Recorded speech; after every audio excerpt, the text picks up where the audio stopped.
जोधपुर की आकृति कैसी है? देखो जोधपुर की बात करें तो जोधपुर की आकृति हमारी मयूराकार आकृति है। पूछा है सही सुमेलित को। सीकर की आकृति अर्धचंद्राकार है, बिल्कुल सही बात है। सीकर की आकृति अर्धचंद्राकार और प्याले नुमा आकृति, अर्धचंद्राकार और प्याले नुमा आकृति है, ठीक है। जैसलमेर की कैसी है? जैसलमेर की है अनियमित बहुभुजाकार, 7 भुजाओं वाला अनियमित बहुभुज है जैसलमेर। 7 भुजाओं वाला, 7 भुजाओं वाला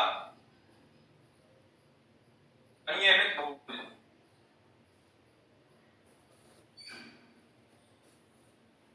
जैसलमेर की बात करें, करौली की आकृति कैसी है? करौली की आकृति है पथकाकार। तो हमारा सेकंड करेक्ट हो जाएगा, फोर्थ करेक्ट हो जाएगा। आंसर क्या हो जाएगा? फोर्थ ऑप्शन आंसर हो जाएगा, ठीक है।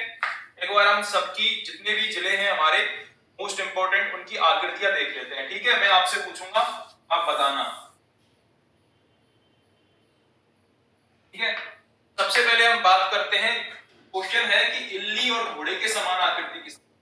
इल्ली या फिर घोड़े की नाल के समान आकृति, घोड़े की नाल के समान,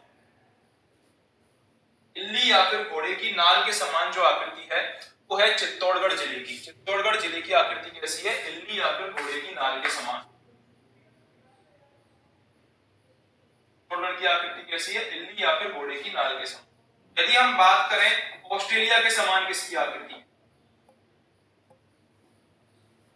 ऑस्ट्रेलिया के समान, ऑस्ट्रेलिया के समान आकृति है हमारी उदयपुर की। ऑस्ट्रेलिया के समान किसकी आकृति है? उदयपुर की। इंपॉर्टेंट क्वेश्चन है, पूछे जाते हैं ये।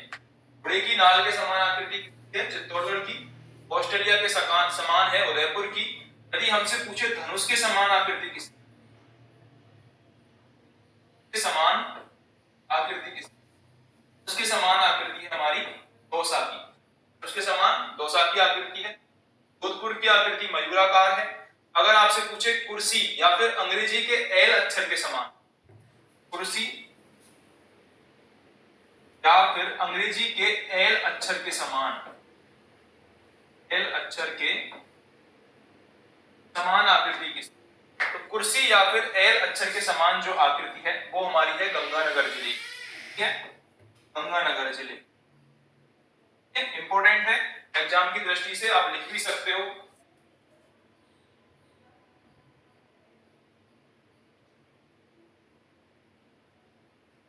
अब हम आगे बात करते हैं, यदि आपसे पूछे समुद्र में गोता लगाती हुई बेल मछली के समान आकृति, समुद्र में गोता लगाती हुई बेल मछली के समान आकृति वो है जालौर की। समुद्र में गोता लगाते हुए बेल आकृति है जालौर की, ठीक है। यदि आपसे पूछे 7 भुजाओं वाली अनियमित बहुभुज की आकृति जैसलमेर की। एक क्वेश्चन आता है कि पतंग के समान, पतंग के समान या फिर समचतुर्भुज के समान किसकी आकृति?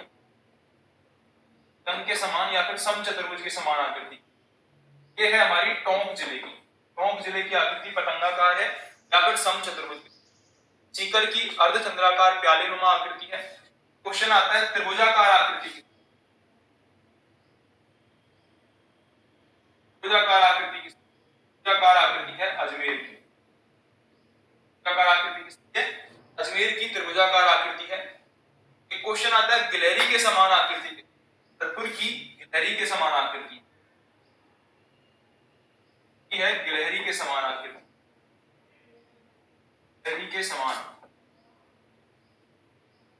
इसके अलावा आयताकार आकृति भीलवाड़ा की है, बतख के समान धौलपुर और करौली की है।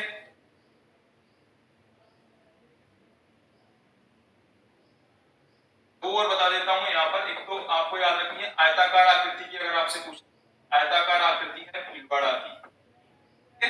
एक आपको बता देता हूं तिलक के समान, मस्तक पर लगे हुए तिलक के समान आकृति की, मस्तक पर लगे हुए तिलक के समान आकृति है राजसमंद, ठीक है, राजसमंद जिले, ठीक है।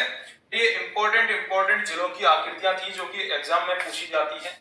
की नाल के समान चित्तौड़गढ़ की, ऑस्ट्रेलिया के समान उदयपुर की, उसके समान दौसा की, और के समान जोधपुर, कुर्सी या फिर अंग्रेजी के एल अक्षर के समान गंगानगर की, समुद्र में गोता लगाती हुई बेल मछली समान जालौर की, 7 भुजाओं वाले अनियमित की जैसलमेर की, समचतुर्भुज या पतंग के समान आकृति है टोंक जिले, अर्धचंद्राकार प्यालेनुमा जो आकृति है वो है सीकर की, आयताकार आकृति अजमेर की है, गिलहरी के समान अगर आपसे पूछे तो भरतपुर की है, आयताकार भीलवाड़ा की है, बतख के समान धौलपुर और करौली की है, मस्तिष्क पर लगाए तिलक के समान राजसमंद जिले की आकृति है। ये आपको याद रखना है। बहुत ही अच्छा क्वेश्चन।